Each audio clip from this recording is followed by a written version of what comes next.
नमस्कार। मेरा नाम डॉक्टर सुगंधा गुप्ता है और मैं एक मनोचिकित्सक यानी कि साइकियाट्रिस्ट हूँ। दिल्ली माइंड क्लिनिक करोल बाग में मैं कार्यरत हूँ।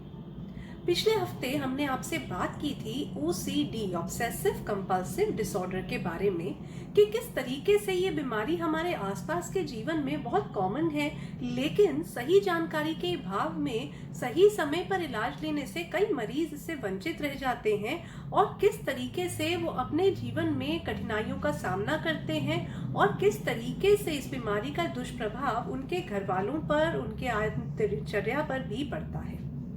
आज हम इसी OCD की कड़ी को आगे बढ़ाएंगे और कुछ ऐसे ऑब्सेशंस के बारे में बात करेंगे जो कि शायद हम लोग जानते भी नहीं कि ऑब्सेशंस हैं, परंतु फिर से जैसे कि OCD के बाकी कंपल्शंस में, ऑब्सेशंस में होता है कि दिनचर्या में काफ़ी दिक्कतें आने लगती हैं, उसी तरीके से ये ऑब्सेशंस भी बहुत सारी कठिनाइयाँ पैदा करते हैं।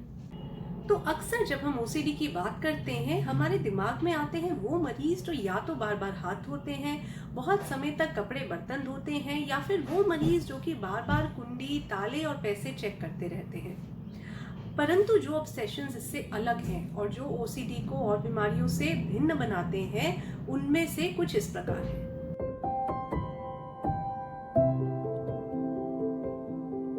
पहला, सिमेट्री या अरेंजमेंट या रिचुअलिस्टिक बिहेवियर्स। इसका क्या मतलब हुआ? इसका मतलब हुआ कि एक प्री निर्धारित तरीके से ही, कुछ पर्टिकुलर मेथड से, रिचुअलिस्टिक बिहेवियर्स के द्वारा ही हर काम करना। जैसे कि नहाने बैठे हैं तो पहले हाथ धोना, फिर पैर धोना, फिर सर पर पानी डालना और उसके बाद ही बाकी शरीर पर हाथ डालना। कहीं इंपॉर्टेंट जगह पर जाने से पहले या अपने घर से बाहर निकलने से पहले दाहिने हाथ से ही दरवाजा खोलना और दाहिने पैर को ही बाहर रखना। ऐसे मरीज कुछ सिमेट्री को लेकर के भी बहुत ज्यादा कॉन्शियस रहते हैं, जैसे उनकी पढ़ाई की मेज पर किताबें हमेशा बड़े से छोटे के आकार में ही अरेंज होंगी। यदि उन्हें थोड़ा भी इधर उधर कर दिया जाए तो वो बहुत गुस्सा हो जाएंगे, लड़ेंगे और किसी को भी अपनी मेज को हाथ लगाने से भी मना करेंगे। ऐसे ही जैसे कि बाथरूम में शैम्पू की बोतल को बड़े से छोटे के क्रम में लगा के रखना, खाने की थाली में दाल दाईं तरफ हो, रोटी बाईं तरफ हो और चावल एकदम बीच में हो, ऐसे भी बिहेवियर करना। तो अब आप पूछेंगे कि ये तो आम तौर पे कई लोग करते हैं, ये बीमारी कैसे हुई? ये बीमारी ऐसे हुई क्योंकि आम तौर पर जब आप या हम कुछ ऐसे बिहेवियर्स को फॉलो करते हैं, पालन करते हैं, तो हम उनमें थोड़ा बहुत एडजस्टमेंट आराम से कर पाते हैं। परंतु जो ये मरीज होते हैं वो इनको बहुत ही कठोरता से पालन करते हैं। अगर तो थोड़ी भी चीजें इधर उधर हो जाएं तो या तो वो बहुत ज्यादा डर जाते हैं, घबरा जाते हैं, या फिर बहुत ज्यादा उत्तेजित और गुस्सा करने लगते हैं। अगर उनके हिसाब से चीजें ना की जाएं तो वो घर वालों को भी मजबूर करते हैं कि आप मेरे हिसाब से चीजें करें और उनका पालन करें।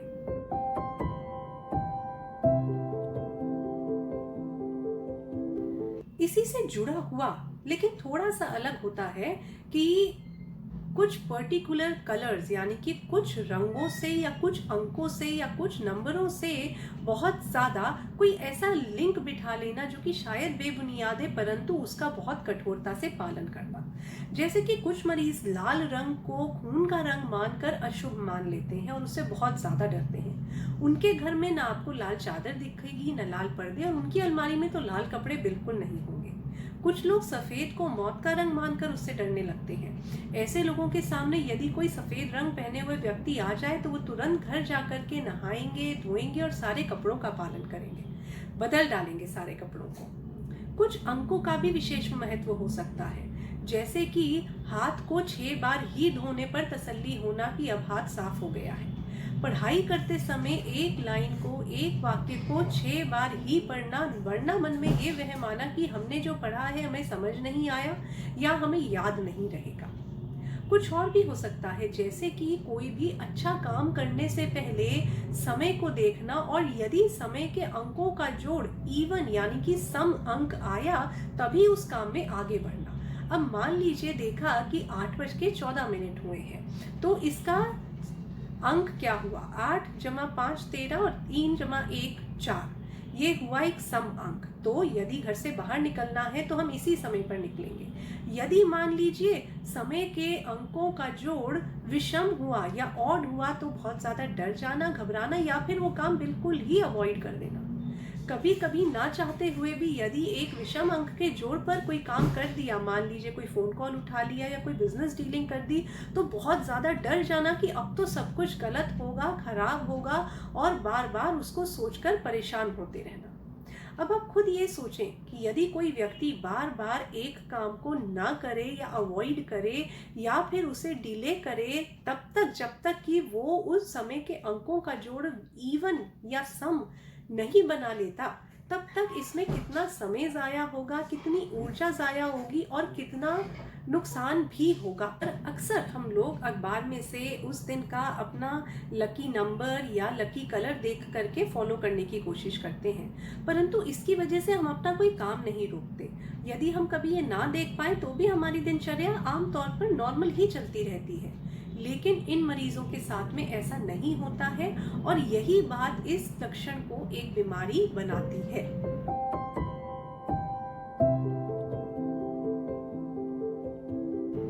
तीसरे कुछ लक्षण होते हैं ओसीडी के धार्मिक या रिलीजियस या स्पिरिचुअल। इनमें कई प्रकार की चीजें हो सकती हैं। पहला तो कि कुछ तिरस्कारी विचार देवी देवताओं के प्रति या भगवान के प्रति आना, जैसे कि पूजा करते समय दिमाग में ऐसे विचार आना कि कहीं मैंने भगवान को कोई गाली तो नहीं दे दी है, कहीं मेरे दिमाग में कोई गलत बात तो नहीं आ गई है, या फिर पूजा करते करते दिमाग में कुछ गंदे चित्र या छवि आ जाना, जैसे कि शौच या मलमूत्र आदि।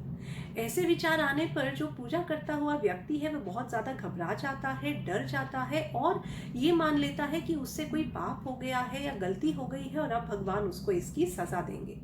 ये कुछ और तरीके के भी हो सकते हैं, जैसे कि पूजा के स्थान से या किसी मंदिर के आगे से गुजरते हुए अचानक मन में कुछ आवेग पूर्वक, जिसको कि इम्पल्स कहा जाता है, ऐसे विचार आ जाना कि मैं भगवान की मूर्ति को लात मार दूं या मैं भगवान की फोटो को उठा करके फेंक दूं, या फिर कई बार निर्वस्त्र या आधे वस्त्र पहने हुए देवी देवताओं की कुछ गंदी चित्र या छवि भी दिमाग में बार बार आती है। इस तरीके के विचार जो हैं वो इंसान के मन में, व्यक्ति के मन में बहुत ज्यादा डर और आत्मग्लानि पैदा कर देते हैं। ये ना जानते हुए कि वो एक बीमारी है, व्यक्ति ये सोचने लगता है कि वो बहुत ही खराब इंसान है या हीन इंसान है और धीरे धीरे डिप्रेशन की ओर ग्रसित हो जाता है, डिप्रेशन की ओर बढ़ जाता है। और कुछ ऑब्सेशंस जो कि मरीज के मन में बहुत ज्यादा आत्मग्लानि और डिप्रेशन पैदा कर देते हैं, वो हमारे चौथे प्रमुख हैं।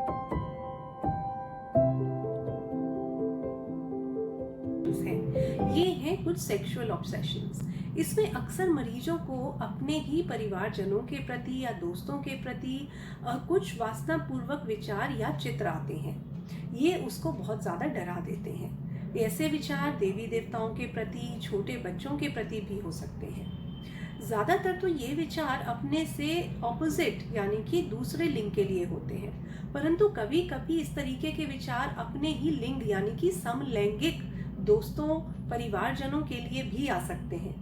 और यदि पहले वाले कुछ ग्लानि पैदा करते हैं तो दूसरे वाले जो कि समलैंगिक विचार होते हैं वो और भी ज्यादा घबराहट, बेचैनी, डर और डिप्रेशन का विषय बन जाते हैं, क्योंकि मरीज उसमें अपने ही लिंग की आइडेंटिटी को भी सवाल उठाने लगता है, सोचने लगता है और कभी कभी इतना परेशान हो जाता है कि अपने सभी दोस्तों से कटने लगता है, अकेले रहने लगता है और अकेले अकेले सोचते सोचते डिप्रेशन में और ज़्यादा घुसता जाता है।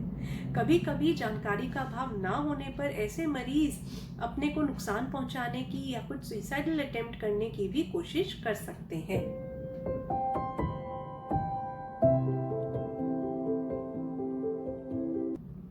इसके अलावा कुछ और विचार जो कि ऑब्सेशंस हैं, उनमें से जैसे कि कोई चाकू या छुरी को देख करके ये विचार आना कि कहीं मैं ये खुद को ना मार लूं, कोई भी मोमबत्ती, माचिस, लाइटर को देखकर डर जाना कि कहीं मैं गलती से घर में आग ना लगा दूं।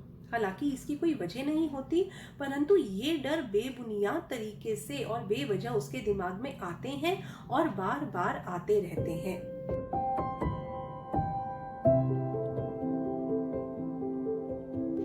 कुछ ना कुछ गिनते रहने की इच्छा होना, जैसे कि अगर हम कहीं जा रहे हैं तो चढ़ते समय सीढ़ियों का गिनना, अगर हम मीटिंग में बैठे हैं तो फर्श पे लगी हुई टाइल्स को गिनना, कमरे में रखी हुई कुर्सियों को गिनना, ट्यूब लाइट्स को गिनना, बल्ब्स को गिनना, क्योंकि ऐसा मन में महसूस होता है कि यदि हमने नहीं किया तो ये कुछ गलत हो जाएगा।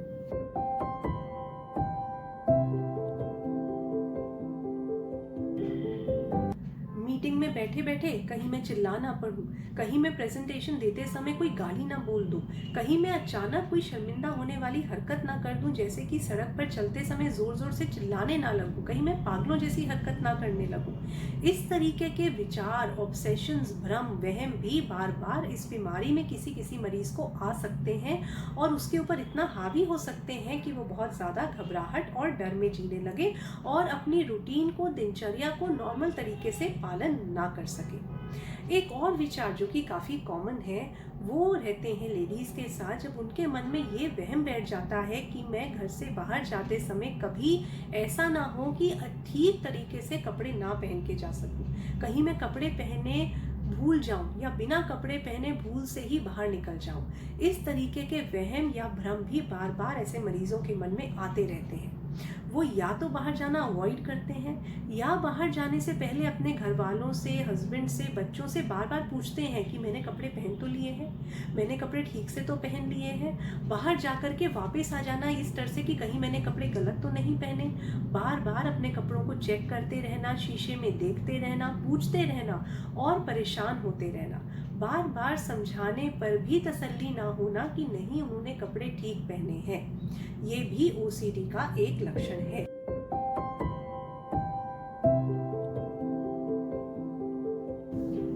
कुछ लोगों को ये भी वहम होता है कि कहीं वो कोई इम्पोर्टेंट या वैल्यूएबल या कीमती सामान या चीज को फेंक ना दे। कई साल पुराने अखबार के बिल, दूध के बिल, 4, 5, 10 साल पुराने अखबार, कॉपी, किताबें, टूटा हुआ फर्नीचर, खराब हुआ इलेक्ट्रॉनिक, साबुन की घिसी हुई पतली सी कागज के समान टुकड़ी, कुछ भी हो वो नहीं फेंक पाते। उनके मन में ये डर रहता है कि कहीं उन्होंने ये फेंक दिया और कल को इसकी ज़रूरत पड़ गई तो क्या होगा, या फिर ऐसा ना हो कि इसमें कुछ ऐसा कीमती सामान हो या कीमती चीज़ लिखी हुई हो जो बाद में उनके लिए फेंकने पर नुकसानदायक बन जाए।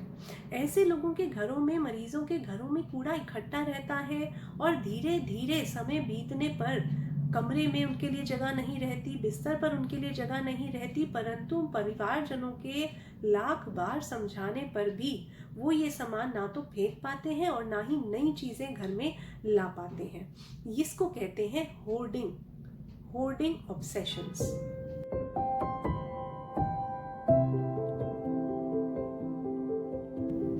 कुछ और कम आने वाले ऑब्सेशंस, जैसे कि गाने की कोई एक धुन बार बार दिमाग में चलते रहना। अक्सर ऐसा होता है कि हम कोई सिनेमा हॉल से पिक्चर देख कर आए या हमने फ़ोन में कोई गाना सुना, उसकी धुन हमें अच्छी लगने लगती है और हम उसको अक्सर गुनगुनाने लगते हैं। कभी कभी पढ़ाई करते समय या काम करते समय भी वो दिमाग में घूमने लगती है, परंतु यदि हम कोशिश करते हैं तो उसको दिमाग से हटा करके हम अपने बाकी के काम पे ध्यान लगा सकते हैं। लेकिन ओसीडी के मरीजों में ये धुन एक रील की तरह बार बार लगातार कॉन्स्टेंटली चलती रहती है, घूमती रहती है। दिमाग बना जाता है, इंसान रोकने की कोशिश करता है परंतु वो उसको सफल नहीं हो पाता है। फिर धीरे धीरे सर में दर्द होने लगता है, चिड़चिड़ापन होने लगता है, क्योंकि ये धुन उसकी मर्जी के खिलाफ, विरुद्ध उसके दिमाग पर हावी होने लगती है। ये केवल धुन ही नहीं, कोई वाक्य भी हो सकता है, कोई शब्द भी हो सकता है। मान लीजिए शब्द हुआ पागल। अब कोई व्यक्ति है, 20-25 साल का व्यक्ति है, अपनी पढ़ाई करना चाहता है, लेकिन ये पागल शब्द उसके दिमाग में अटक गया है। वो जैसे ही किताब खोल के कुछ पढ़ना शुरू करता है, उसके दिमाग में बार बार पागल शब्द आने लगता है। वो फ़ोन उठा के घर पे बात करने की कोशिश करता है तो बार बार उसके दिमाग में पागल शब्द दौड़ने लगता है। यदि वो पढ़ भी रहा है तो किताब में भी उसको सब जगह पागल की छवि सी दिखाई देती है। खुद सोचिए, ये कितना परेशान करने वाला है। यदि ऐसा हमारे साथ हो तो हम शायद कोई भी काम सही तरीके से नहीं कर पाए, और यही एक ओसीडी का ऐसा लक्षण है जिसके साथ मरीज जूझते रहते हैं लेकिन जान नहीं पाते कि ये क्या है और खुद से ही इरिटेट, फ्रस्ट्रेट और परेशान होते रहते हैं। ऐसे ऑब्सेशंस हैं जिसके बारे में हम ज़्यादा नहीं जानते और साइलेंटली चुपचाप सफ़र करते रहते हैं। लेकिन अगर हमें इनके बारे में सही जानकारी हो तो फिर हम इनको सही समय पर पकड़कर इनका इलाज करा पाएंगे और इनसे जल्दी ही ज़्यादा नुकसान होने से पहले बाहर निकल पाएंगे। हम अपने अगले वीडियो में बात करेंगे ओसीडी किस तरीके से स्टूडेंट्स की, विद्यार्थियों की लाइफ में दिक्कत पैदा कर सकता है, क्या लक्षण ओसीडी के हैं जो कि पेशेंट्स को, जो कि कोई एग्ज़ाम्स दे रहे हैं, तैयारी कर रहे हैं, उनको किन चीज़ों का ध्यान रखना चाहिए और यदि कुछ लक्षण ऐसे हों तो उनको डॉक्टर से मिलना चाहिए, उसके बारे में हम बात करेंगे। तब तक के लिए नमस्कार।